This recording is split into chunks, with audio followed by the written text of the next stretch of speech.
show 2.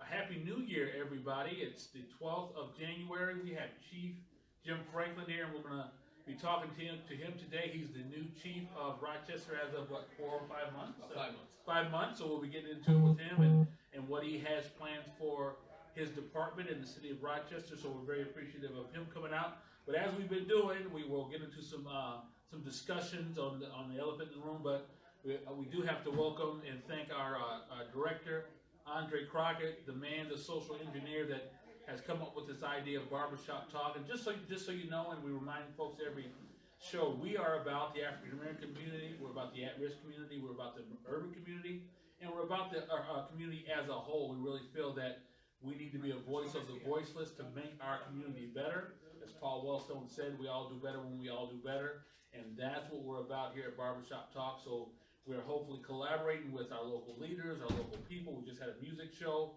trying to make Rochester a better place to be, as it is a great place, and making sure all voices are heard. So come out and help us. We're growing. As the 21st comes up with our MLK celebrations, a lot going on there. We didn't announce, certainly a lot of you know that we have a new MLK park coming, so come out for those celebrations. But during those celebrations, we're going to be out and about as well. We have our new periodical out, just so you know about that, or we'll have it out on the 21st.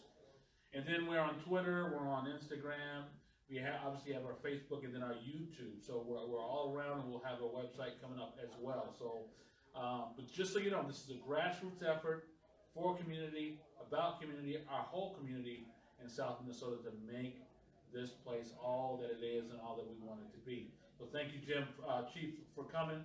So let's get into our segment of Elephant in the Room, as we normally do. And you know, in the barbershop, there are no elephants in the room, and so we want to get some debate out there, some discussion to get us going. We have a little fun with this, and we get a little serious, but let's talk about this weekend, gentlemen. Football, right? We have the divisional round playoffs, right? And I'm not sure, Chief, where are you originally from? I'm from Minnesota. You're okay. You're a Vikings guy. My team's already out. I didn't know that. Okay, so I just gotta ask, who are your picks? Okay, coming this weekend. Today we have the Chiefs and the Colts. What are your picks? It's going to be a snowy game. Just for today, I'm going with the Chiefs. I'm going with the Chiefs. I'm going Chiefs too. Patrick Mahomes. Okay, great. And then we have Dallas versus LA. What do you got? LA hands down for me. Oh, I want Dallas to go. Oh, I want That's Dallas. I want Dallas. I'm gonna go Dallas too, because tomorrow we have the Patriots and the LA Chargers, and I'm going for the Chargers. What do you guys got? You know, I gotta respect the Patriots. They just know how to win, day in and day out, and year to year. I gotta respect that. So I'm going with the Patriots. I gotta go with them too. Somebody dethrone them. Oh man! Hopefully the Chargers will do that. And then the other game, the surprise. Well, New Orleans has been doing good, but the Eagles are back in it. Who do you got between the Eagles and New Orleans? I'm going with the Eagles straight up. I still have not forgiven the Saints for beating us, beating the Vikings in the NFC Championship. The Brett Favre. Brett Favre beat up, yeah. I'm a Packer fan. I'm an East Coast fan, so I'm going with the Eagles. Yeah, he is an East Coast guy. Okay, so hopefully, yeah, I'm hoping the Chargers go all the way, and we'll see about that. But our next elephant in the room is kind of somber, but since we have you here, Chief, and we certainly talked with our Olmsted County Sheriff about this also. Just this week on the 10th, Natalie Corona, a new recruit out in California, was killed in the line of duty, point blank, very gruesome, was killed in the line of duty. And we know that officer safety and those issues still loom large, even since some of the stuff that happened in Dallas. And not necessarily that it's an elephant in the room, but I'm sure your officers often go to work knowing that these things might happen, and Andre will have some questions around this. How do your officers deal with this? How do you prep them? Not necessarily to encounter something this horrible, but just the mental health and the mentality they need to have as they go out on the field. Yeah, anytime there's a death in the line of duty, it's very taxing, certainly on the agency that it happens to, but on a more global perspective, on the profession itself, Right. it's extremely difficult. Right. This one, I think, though, we do a significant amount of training for the officers, a lot of scenario-based training to get them ready to go out on the street. In this particular case, Natalie was responding to a car crash, which is not a high-level risk incident. In essence, she's going to the scene to give public safety assistance too. It's not a crime in progress, which kind of elevates that level of risk, if you will. Right. So I think this particular case, really highlights the complexity of law enforcement and the fact that cops are oftentimes called into situations they don't know what to expect, and it's the unknown. We are responding to a very fluid and dynamic situation, oftentimes very chaotic, with just several unknown elements and factors. And this is a prime example of you just don't know what you're going to get called to do or called to serve on any single given day or shift. Right. It's tough, and we salute the Corona family and all of our officers, local and nationally, who serve and have this on their shoulders, if you will, as they go out and serve our communities. But I thought I would certainly salute her and our officers, and we'll get into a little more about officer safety, particularly around the issue. But welcome, Chief Franklin, to Rochester. Where are you from? For some reason, I thought you were from like the former New York City chief or LA or. No, maybe not that glamorous. Born and raised in Minnesota. From the Twin Cities. Oh, really? Okay. Yeah, so I've been in law enforcement about 22 years, and had a blessed career. Had an opportunity to serve in a wide variety of assignments. A school resource officer in the high school and middle school, field training officer, SWAT officer, been in the detective division, worked for both a suburban agency and then a large urban agency, the Metro Transit Police Department. Last 5 years, I've been a commanding officer in, we had 2 precincts of transit, in one in Minneapolis and St. Paul. Last 5 years, I've been the commanding officer in each of them, not at the same time, but at different times. Just kind of gave me a lot of that leadership command experience and organizational management experience. Oh, nice. So, and now you're taking on the 3rd largest city in Minnesota. How has that been these first 5 months? I know you're still learning as you go, but how has that been? Well, my philosophy is a leader's only as good as the people underneath him or her. Right. And I'm here to tell you that the Rochester Police Department is a wonderful organization. And somebody asked me the other day, what's the strength of the organization? And it really is the men and women that put on the uniform and put it on the line every day and go out there and serve this community. Right. And so this is a great police department. It's a great community. I know we're going to get into some goals and stuff. My goal is really just to add value here and provide some leadership and direction to the organization. I just look forward to that challenge. So, but it's been a wonderful transition. A lot of work. Going 100 miles per hour, but I wouldn't have it any other way. So, always on the clock, I'm sure. Yeah. So how do you coming in and speaking to maybe some of your goals? You come in with a whole bunch of professionals. I forget the number of officers you have, but it's 150 plus officers. Organization-wide, sworn and civilian, about 206 top down. About 140 plus sworn. Yeah. How do you come into this 200 plus? All of them are professionals. Come into this organization, and what about your goals and coming in? Is it to, as you said, you're already coming into a great department. It's just about managing and setting leadership, and with that, what made you want to become a chief of police, particularly here in Rochester? Sure, I think let me maybe address the chief thing. So I got 22 years of law enforcement experience, but it feels a little bit longer than that. I grew up in a cop family. My dad was a cop. He was a chief, in fact, and I got about 7 different relatives in law enforcement. So we kind of joke that it's a little bit of a family business, if you will. So I think just kind of growing up and seeing that firsthand, that servant leadership, that customer service, civic engagement piece is what drew me to the profession. And then in reference to kind of how you tackle, taking over a new organization. I spent a lot of time listening, just kind of stepping in the door, what's working, what's not working, what do we need to change, and what do we not need to change. Just listening to the troops. I did a lot of one-on-one interviews and just kind of really unpack the police department, which gave me a great just kind of assessment of where we're at. You know, I came in with pretty much 4 prescribed goals, just kind of on the onset to just set us in the right direction. And the first is foundational to law enforcement. That's the reduction of crime. Right. And the city of Rochester really does have a very low crime rate, but you know, we can always do better. Right. And there's a multitude of layers to crime reduction. It's not just enforcement, it's education, it's prevention, it's intervention. So there's multiple layers of how we plug in to this community and really enhancing the level of safety and the public perception of safety within this community. Second of all is you know, kind of obviously stepping into, like you said, the 3rd largest city in the state. This city is going through a significant amount of growth, and you know, my job as the leader is to make sure that this organization grows in proportion and in alignment with kind of the city, the overall city vision. Right. And I see that as kind of an opportunity moving forward to kind of right-align the PD in that aspect. Third goal I had walking in the door is really I'm a product of and very much a believer of professional development and making an investment in your people, building them up, and just investing in people to make them better police officers, better citizens, etc.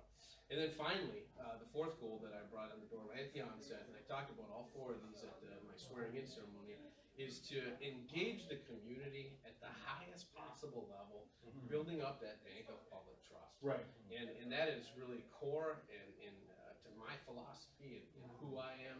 And it's one of the things that I brought in the door from day one is community engagement. I had a great opportunity right from day one to do National Night Out.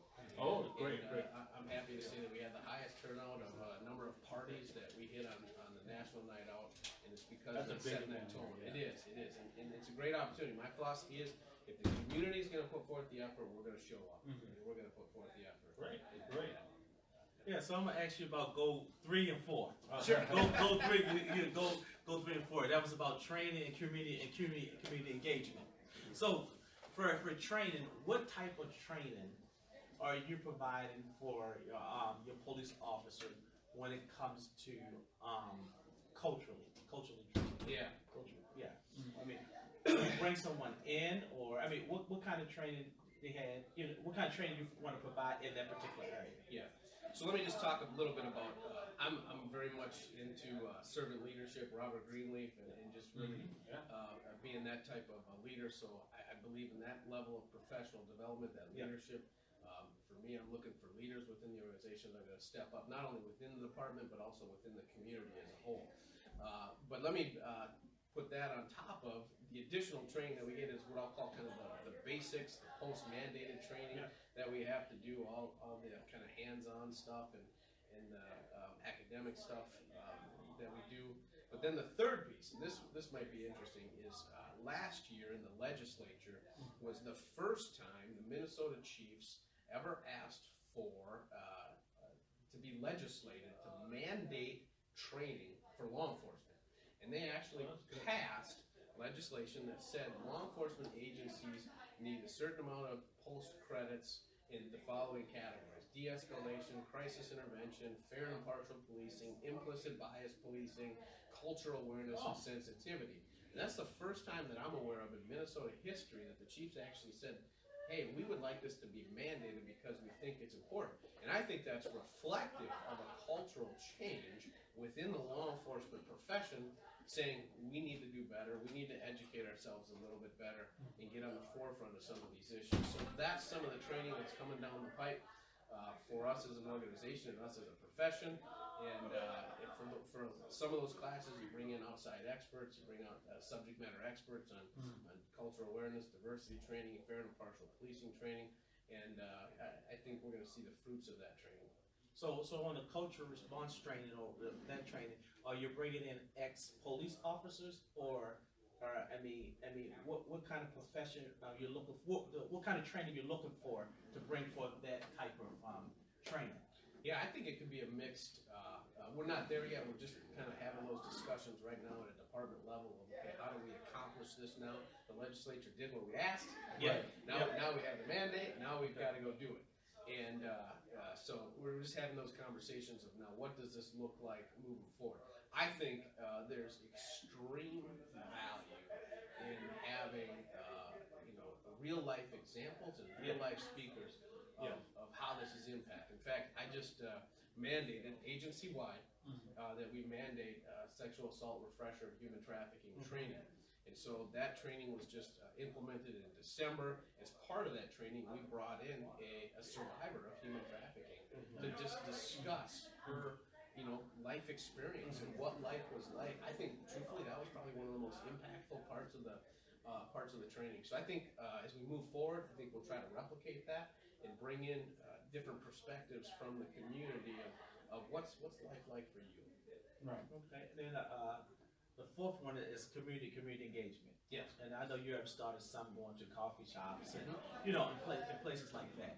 And so what kind of, what have the response been? Have a lot of, I'm speaking from at least the clientele that I deal with, and you talk about national night out. Do you see a lot of African Americans or minorities or people of color at these events and places? I saw a fair amount. We tried to hit as many parties as we could. I think there was hundreds of parties scheduled in the city of Rochester. I think we hit about 150 of them. So I think we did a pretty decent job of hitting the parties that we could. I have the adage of if you ask me to show up, we'll show up. If you hold a party, we'll be there. And again, it goes back to the community's going to put forth the effort, so will we. And this is that 21st century policing concept of crime reduction through community engagement.